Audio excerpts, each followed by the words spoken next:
Professor, Yes. I just have a question about the length of the test. Like how long do you expect our answers to be for the test questions? You mean the review questions that appear on the test? Mhm. Yes, two pages, 2 or 3 pages. Per question? Yes. Okay, thank you.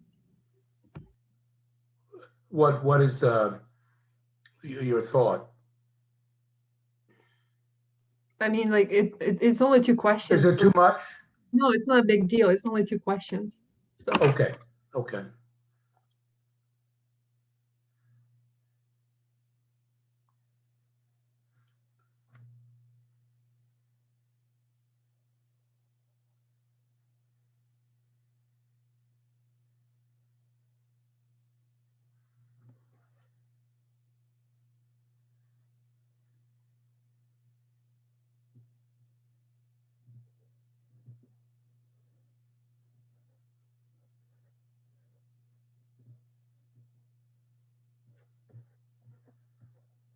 Oh, somebody asked, how long do we have to? Well, it's a take-home. So you have as long as you like.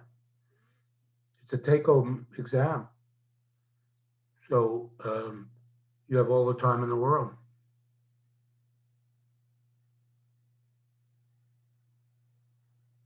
And the same will be true of the final.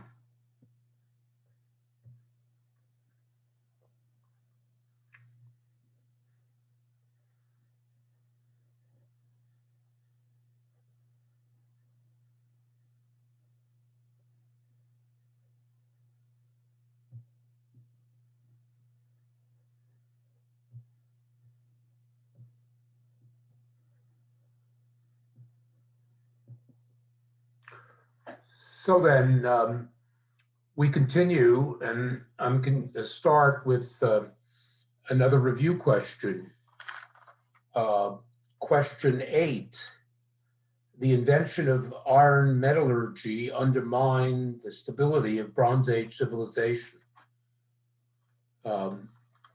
Well, in answering this, you start with Bronze Age civilization, Mesopotamia and Egypt, and you simply note that the Bronze Age civilizations were very hierarchical, and that the elite that stood at the top of these civilizations had a monopoly over the control of bronze weapons.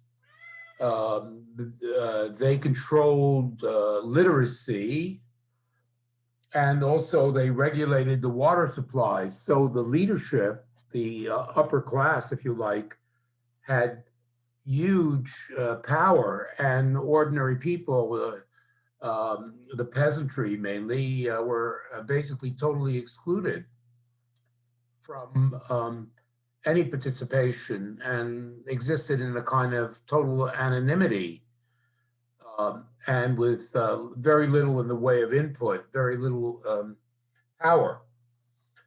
But starting in the latter part of the 2nd century BC, there was a movement of what we call the Indo-European peoples, which included the Hittites, the Philistines, the Dorian Greeks.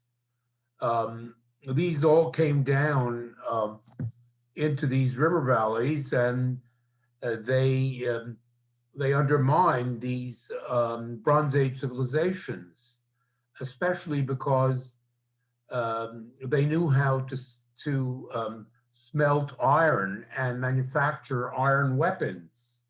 So their spears, their swords, their chariots used iron, and Bronze Age civilizations couldn't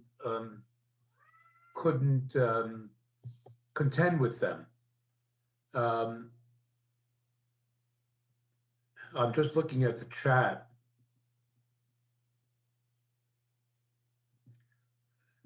Oh, my cat.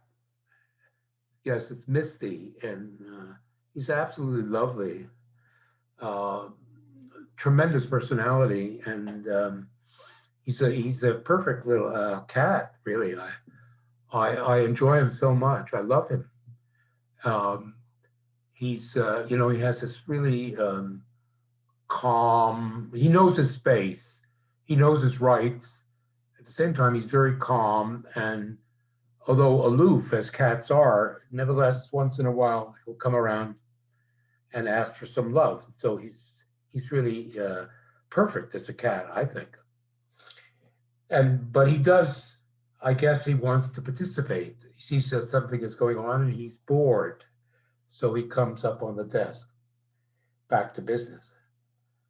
Uh, so these Indo-European invaders overcame these Bronze Age civilizations. Um, and very important was the fact that iron was accessible to many more. Iron was much more common than copper or bronze, and so ordinary people, peasants, could manufacture weapons, and at the same time they could produce agricultural tools. And so what you find is that um, there was a democratization of warfare. Many more people could defend themselves and challenge the elites. At the same time, it was possible, even in land that was not as fertile in the river valleys, to produce food. More food was being produced. Therefore, population rose. There were larger surpluses. More people were able to live in towns off these food surpluses. So commerce increased.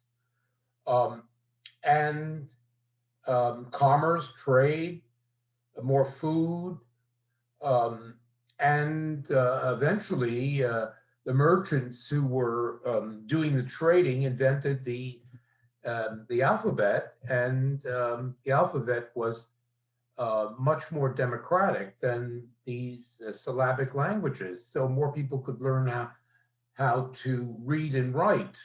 So there is a definite democratization when compared to the Bronze Age. Of course, we're now in a class society and so on, and it's not as democratic as the Neolithic period. That's basically the answer to that question. Is there anything that people want to know about this that or want to discuss before I move on to the narrative for today? Okay, very good. So what we're going to do today is we're going to finish off discussing the Hebrews, or as we can call them now, the Jews, the ancient Jews, and we're going to turn towards the history of ancient Greece. That's the agenda. And in terms of dealing with the Jews, I think the thing is that the Jews, as you remember, their moment of glory was the period of the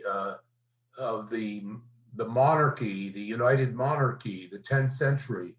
Saul, David, and Solomon, capital of Jerusalem, a temple, and so on, and a little empire. But within 200 years, the southern and northern parts of this kingdom split. The north became Israel, Kingdom of Israel, the south Judah, with Jerusalem as the capital. And then in the 8th century, the Assyrians destroyed the kingdom of Israel, and then in 586, the Neo-Babylonians finished off the kingdom of Judah. And at the same time, there's the society, the society within amongst the Jews, we can call them, was being undermined by the Canaanites, the Phoenicians, and so on. And in other words, there was a kind of assimilation going on between. That's basically what was going on. And so, in response to all this, you have the emergence of the prophets from the 8th to the 6th century, who said, "Well, we're just experiencing all these disasters. Why is that? Because we've broken the covenant we originally had with Yahweh.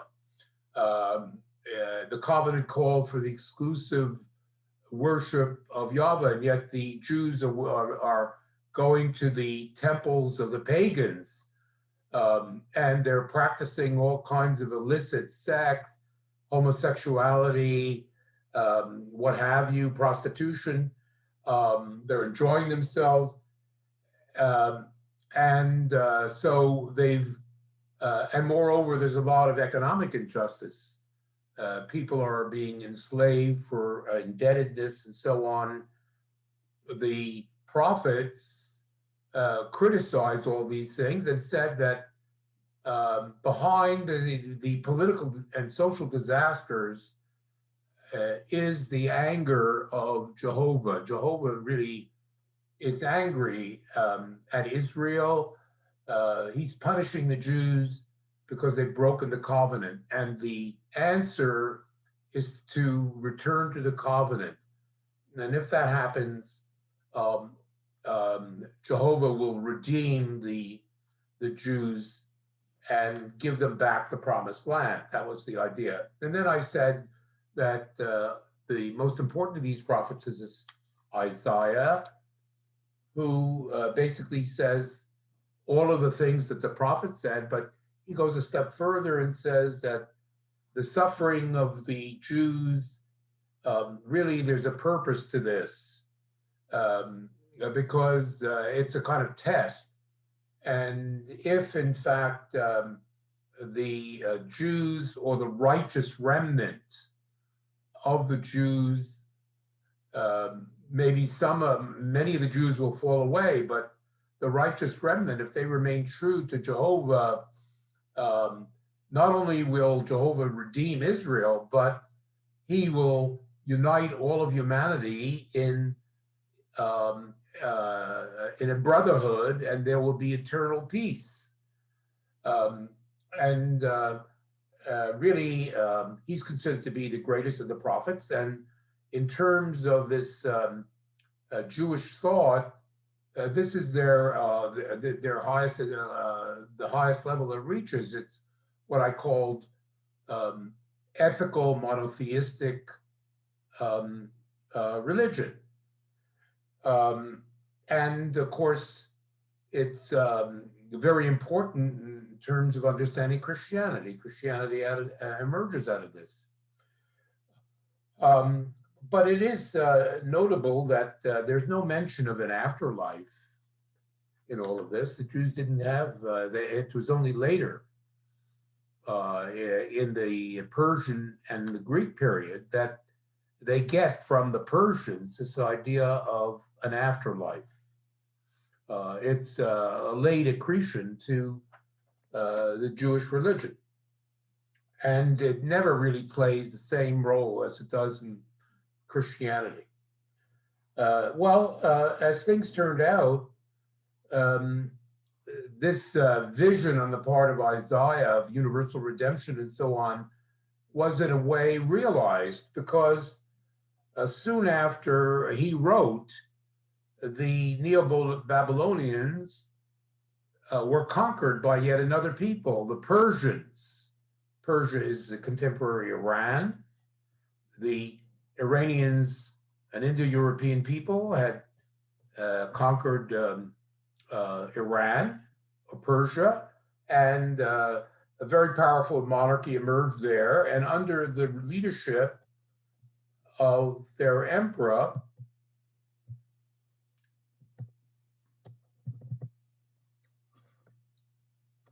I'm trying to get back to this.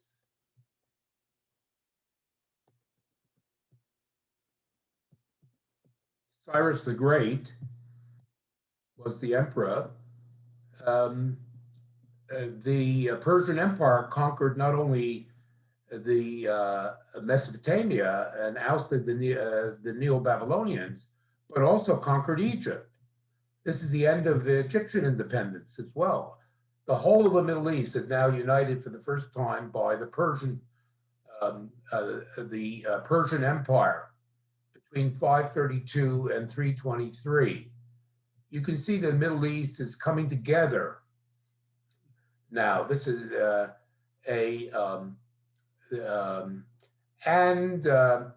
in order to rule now an empire which covered the whole of the Middle East, instead of the policies of the Assyrians and the Neo-Babylonians, which were that of imposing a strong central government on the various conquered peoples, the policy of the Persians was basically to allow a sort of decentralized government.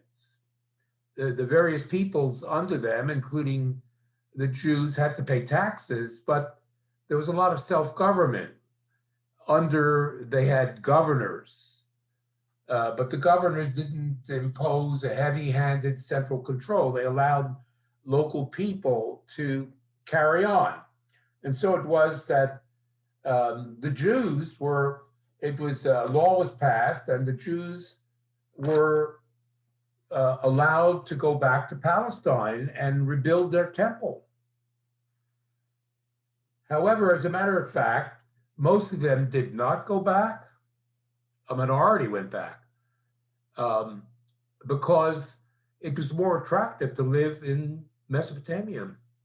Mesopotamia was rich, cosmopolitan, life was easier, and so on. And so the majority of the Jews actually stayed under the Persians in Mesopotamia. This is the beginning of what we call the Jewish diaspora. Diaspora comes from the Greek word dispersion. That is to say, living outside the homeland.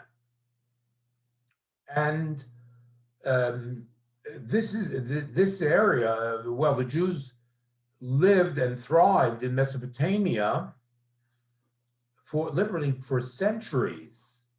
And it was there that, the basic book of the Jews is the Old Testament, but they also had, especially what we call rabbinical Judaism, they had what they call the interpretation of the law, the so-called Talmud of the Jews.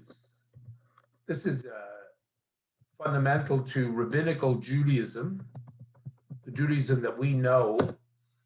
And it was written down essentially in Babylon, not in Mesopotamia, not in Palestine.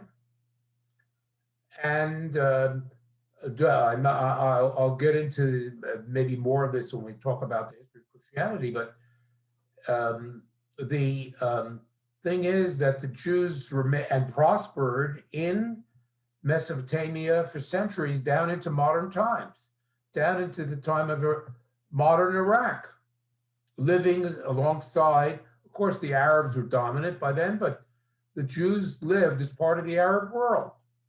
And it was only the creation of Israel in 1948 that the tension became so great between the Jews and the Arabs. I would say tensions which were fueled deliberately by the Israelis.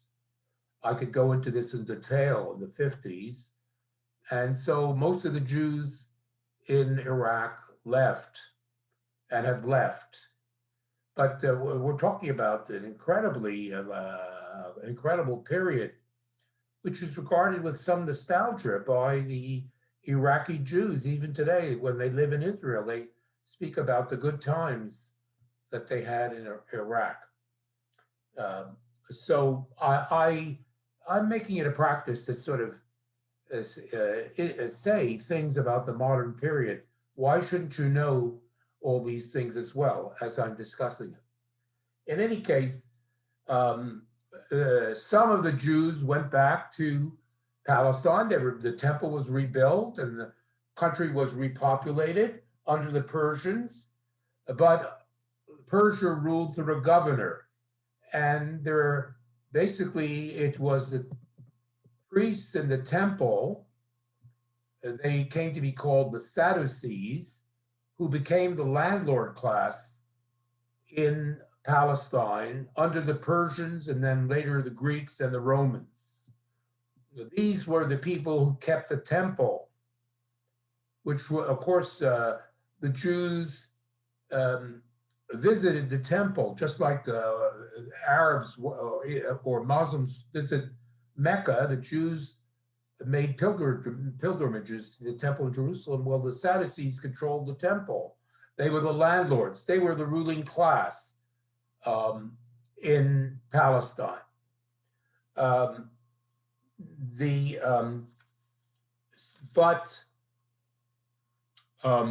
This continued, but under the Greeks, but things changed under the Romans because the Romans kept the Sadducees in charge, but they also set up a puppet Jewish monarchy. In other words, up until the Romans came in there in the 2nd century BC, there was no Hebrew Jewish monarchy, but in the 2nd century, to sort of control the people, they set up a Jewish king in the 2nd century BC. I'm sort of trying to describe the situation as it had evolved down to the time of Jesus in the 1st century AD. So there was a Jewish monarchy now, and the Sadducees ruled. But alongside the Sadducees in this period, from about the 3rd century BC onwards, and here the Mesopotamian Jews were important, what we have is the development of a second kind of Judaism, rabbinical Judaism based on the synagogues and based on the Talmud.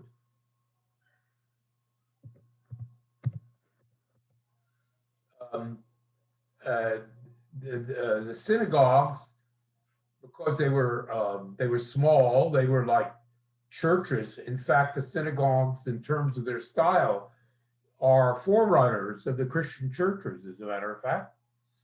The synagogues that were developed by these Pharisees became places of worship as well as teaching under the rabbis, and they used the Talmud and so on. It was very legalistic. So you have the Sadducees, you have the Pharisees, and yet a third group developed a little bit later after the Pharisees had come in. These were we can call them the communist Jews, because these people lived out in the desert in communities, in communist communities, and they practiced a communal sharing way of life. Now, so at the time that the Romans, if we're talking about the 1st century BC and on into the beginning of the 1st century, you have a Jewish monarchy, but the monarchy had become completely Romanized. You have the priests, who are the landlord class. You have the Pharisees, who run the synagogues both in Palestine, and now the Jews, their diaspora has spread not simply to Mesopotamia, but also Egypt, Greece, Italy. Jews are living all over the Mediterranean. They're in what we call the diaspora. And the synagogue is much more convenient than the temple. So this is becoming the dominant form of Judaism. But what we can say is that there is a change in the religion, which affects not the Sadducees, who are just busy with the temple and the temple worship. For them, that's what Judaism is all about. But for the Pharisees and the Essenes, Oh, yes, I forgot to mention there's one other group. I didn't even mention them. These are the nationalist Jews, prevalent amongst the peasantry and the craftsmen. They don't want the Romans around, and they're nationalists. So I want to review that. The Sadducees are the priests, the Pharisees are the rabbis, there are the communist Jews, and there are the zealots. All these three groups hate the Romans. They hate the Romans. They want the independence. They want an independent monarchy, or they want an independent state, put it that way. So they're against the Romans, but they've developed this idea that the way this is going to happen, and this kind of thinking is what we call the apocalyptic thinking, that God will intervene.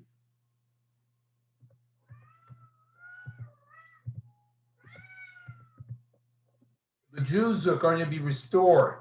Again, the idea of the Jews are going to be restored. The covenant will be renewed, but it will be done by the direct intervention of God. And during this interval, the Jews come to the idea that God will intervene by sending them a deliverer, or as it's called, Messiah. And this Messiah has the combination of being a prophet, being a teacher, but also he wields a sword, King David. He looks like, he's like King David. He's a combination of these three. This is the concept the Jews have of their Messiah. And so you can see, in a way, there's a kind of preparation here, because sure enough, at the beginning of the 1st century AD, there are various prophets who appear at this time, but lo and behold, amongst the Jews, especially the peasants and the apocalypse, one of these prophets and teachers, Jesus of Nazareth, emerges in the middle of all of this. And recall, this is a completely Jewish context. The Romans think he is a subversive. Some character wielding a sword is going to come back.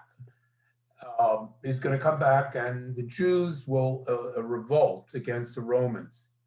So he and I would say, the Pharisees combine together, and they kill Jesus. And some of the Jews say that this man is the Messiah. Some of the Jews say that.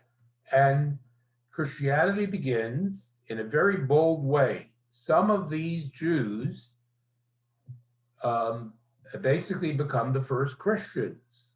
They become the first Christians. They say the Messiah has come. And this starts as what we can call a heresy amongst the Jews. It's a heresy amongst the Jews. The Pharisees in particular, but the other Jews are outraged at these Christians. They persecute them, but they are unable to suppress them. And this new sect basically secedes from Judaism and becomes the world religion known as Christianity. It's the birth of Christianity. Round about 40 AD, this happened, under the Roman Empire. Well, we'll come back to this after I get finished dealing with the Greeks. We have to go back to understand the full context. We have to study ancient Greece and the early history of the Romans in order to understand the success of Christianity, why Christianity caught on. That's for a later lecture. Today, I want to move from Is there any question about any of this? Of course, all of this is the story I've told you is based on careful study of the text and archaeology. Anybody have any comments on this? Okay, let's turn to the Greeks. Okay, the Jews, their special creativity had to do with religion. When I would say what, of course, the Greeks had a religion, had their religions as well, as we'll see. But what we, in terms of Western civilization, their contribution to Western civilization is, first of all, the invention of rational thought or philosophy. The Greeks invented philosophy. And secondly, we remember them because they established what we call the sort of standard characteristics of classical art. Our classical sense of beauty was basically invented by the Greeks. So beauty and philosophy, that's what the Greeks contributed to Western civilization. Aesthetics, standards of what is beautiful, and rational thought or philosophy. Well, where did they come from? How did it all begin?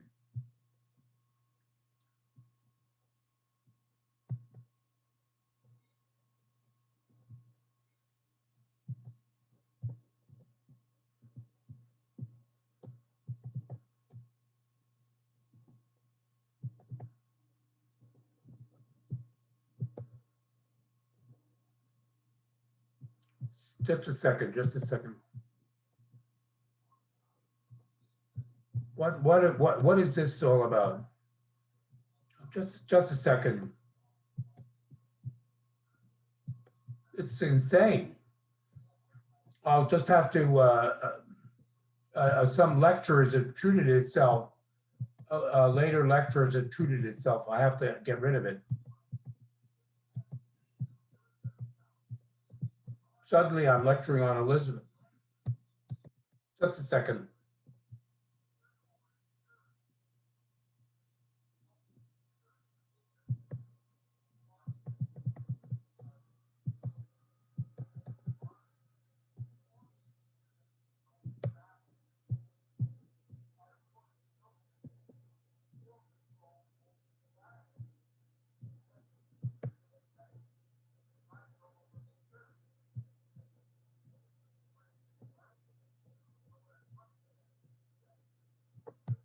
Just a second, folks.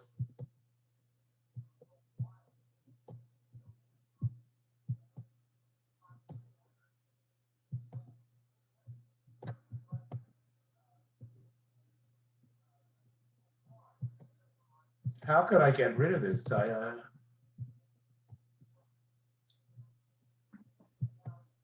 think you can just cancel out of the window. Okay, okay, I got it. Just a second.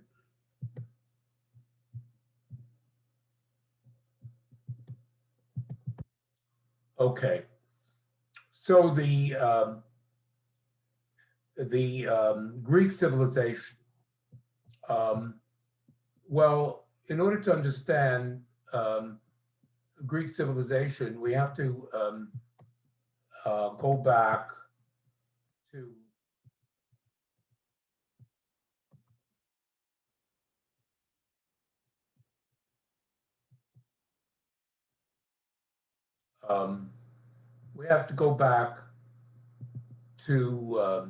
the Bronze Age. We start in the Bronze Age. Classical Greek civilization, like the Hebrew civilization, is a product of the Iron Age, but the roots of it lie in the Aegean in the Bronze Age. So we have to look a little for a few minutes at the Bronze Age. Well, in terms of the origins of Greek civilization, it is the island of Crete, located here, south of the Greek mainland, there's this big island in the center of the Mediterranean, and it's known as Crete. And it was here that a new civilization, it was actually a Bronze Age civilization. I would say it was an offshoot of Mesopotamian and Egyptian civilization, known as the Minoan civilization, the precursor of ancient Greece. You can see that the first roots of it go back as old as Mesopotamia. It's derivative of Egypt and Mesopotamia, but they go back quite far, and it lasted a long time, from 3000 to 1100 BC.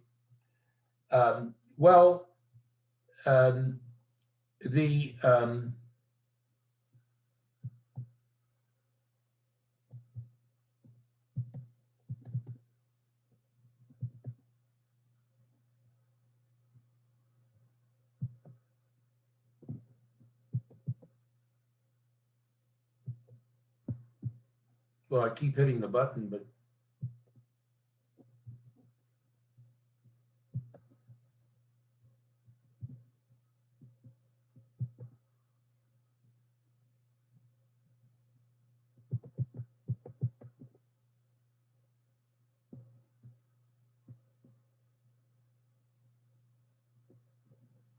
oh, by the way, this is a very good movie. In case you're interested in movie, this is very good. The Dig.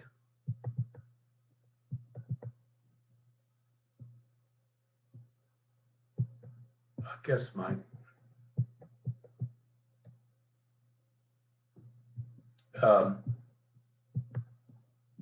I'm trying to bring up a map of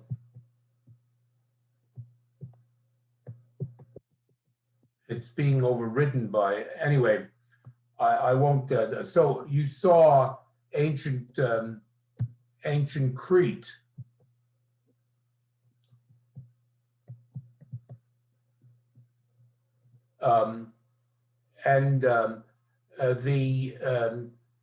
This civilization especially was influenced by Egypt, because if you look at the art of the ancient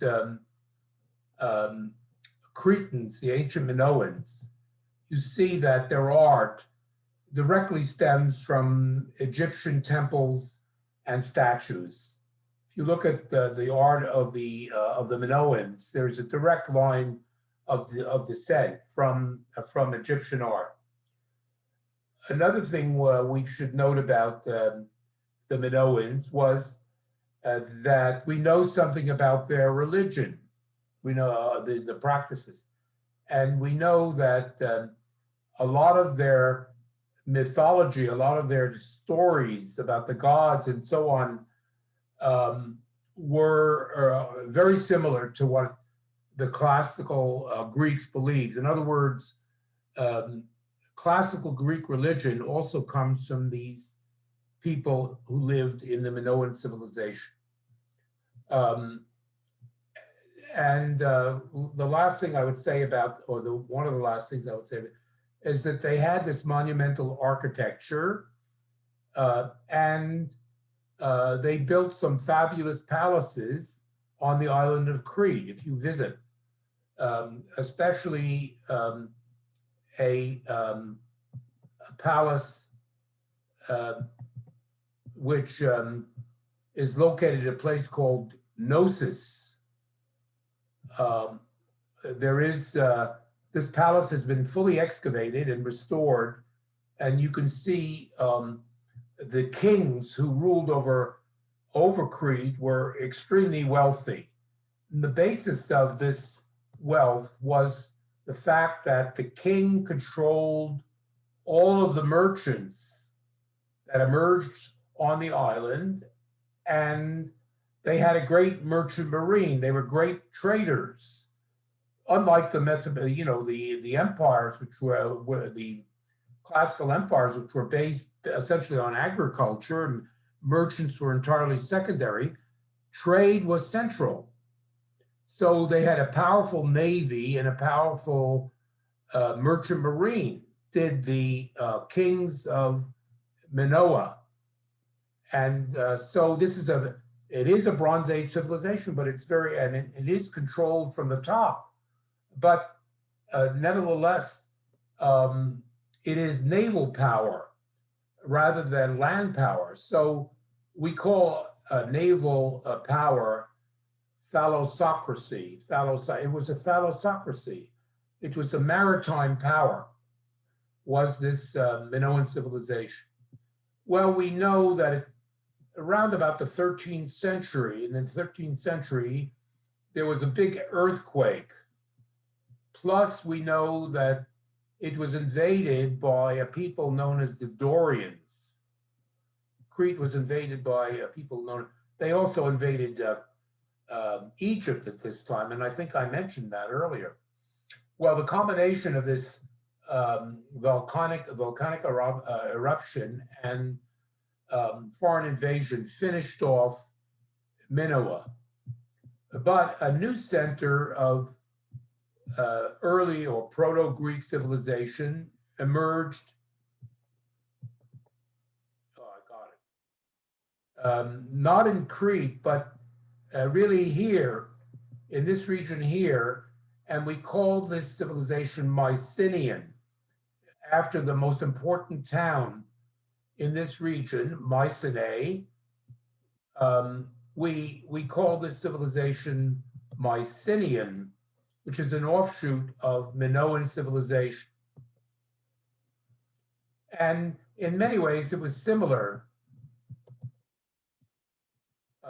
See, Mycenae, between 1600 and 1100.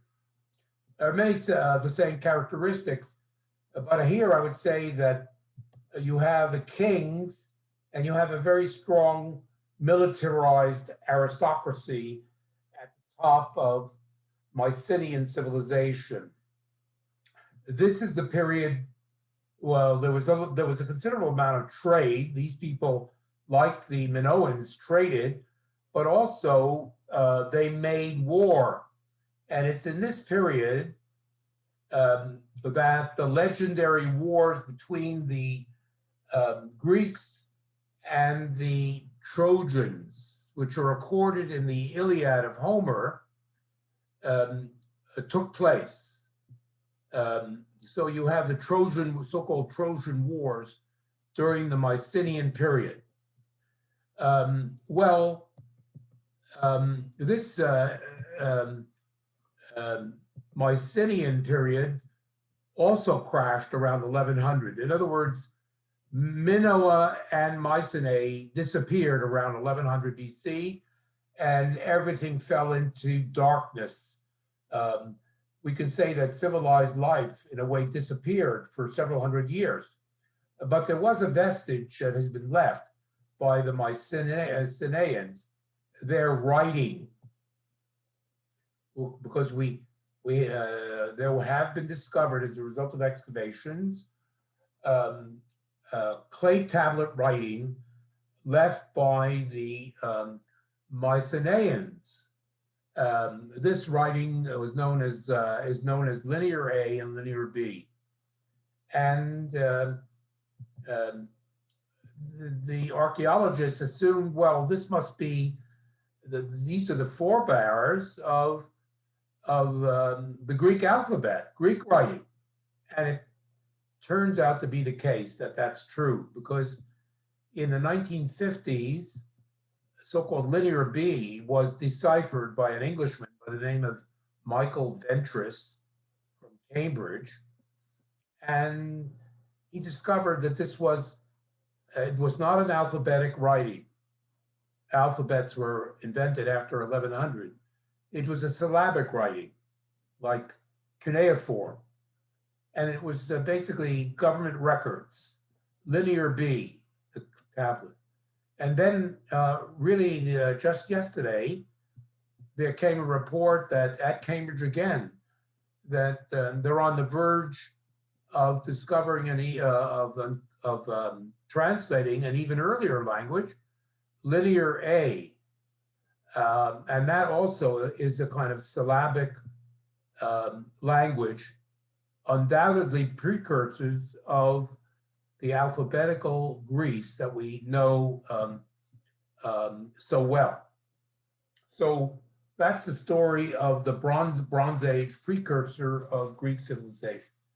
Now, as I was saying, there was a natural disaster, but also foreign invasion.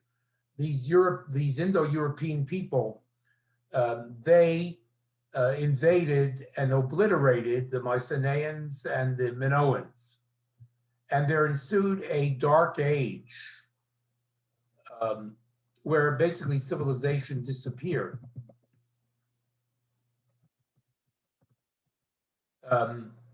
And so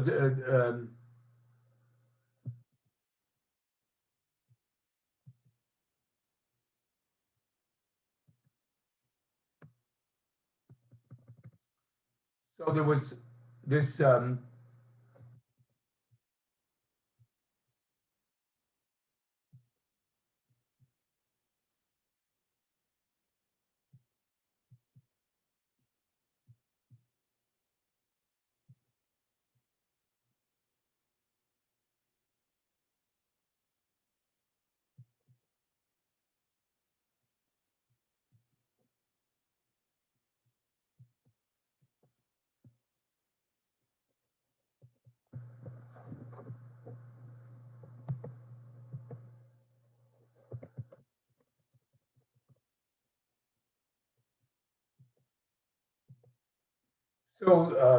there was this dark age, which lasted from 1100 to 800 BC, where basically the states disappeared, trade disappeared.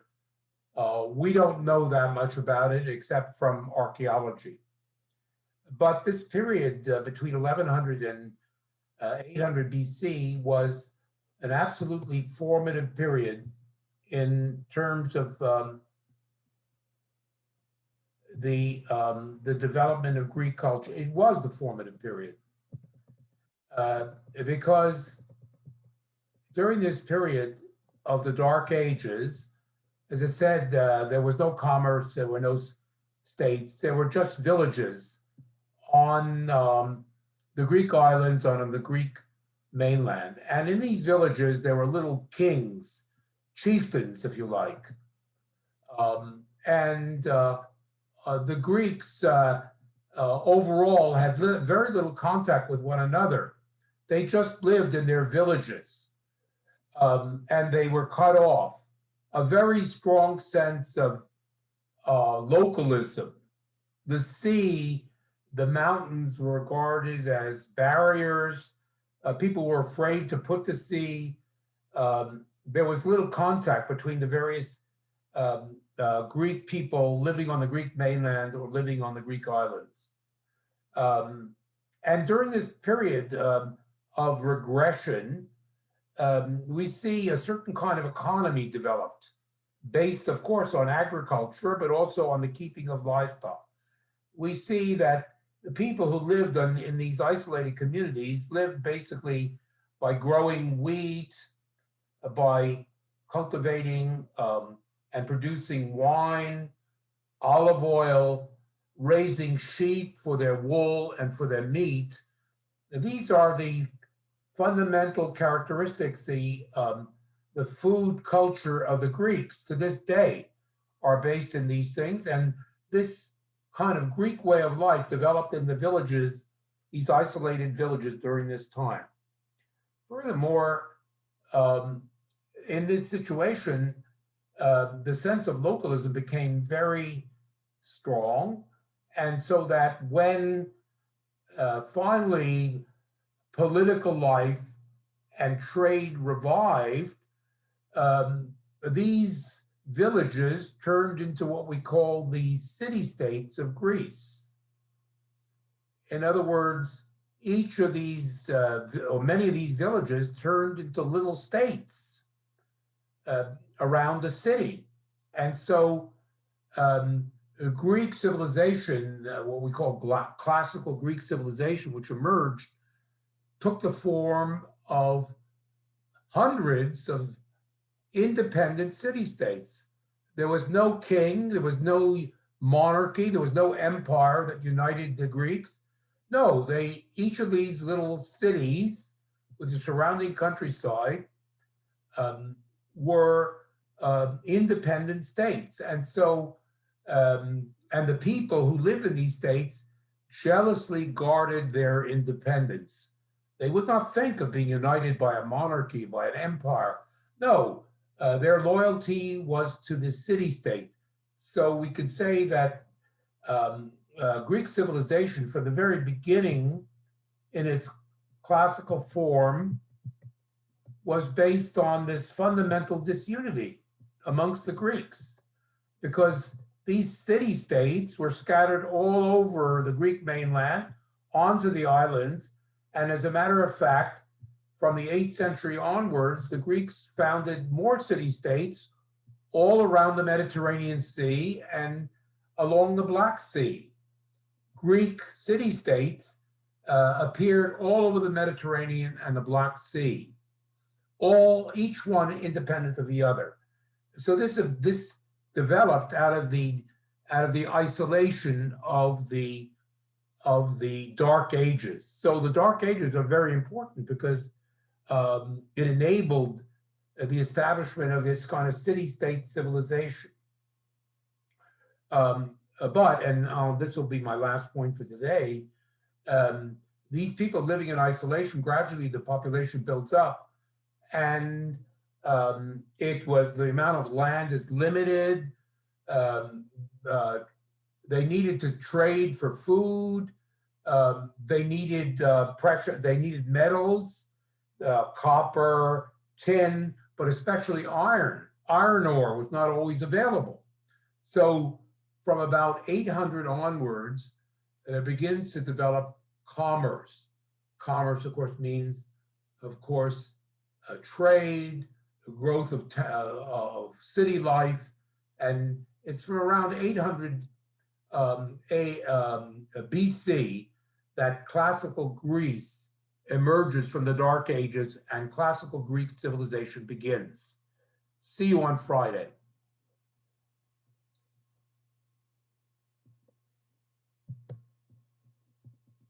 Thanks. Thanks.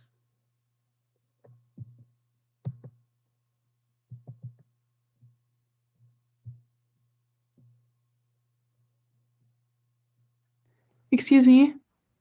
Yes. Hi, I have a question regarding the term test on February 22nd. Yes. I'm just wondering, up until what chapters should we know to study for the test? You mean in terms of the reading? Yes. Well, I can't bring that to mind. I'll look that up. Okay. I'll give you the answer. Who's speaking? Savannah. Okay, I'll try and give you the answer on Friday, okay? Okay, thank you very much. Bye. Bye.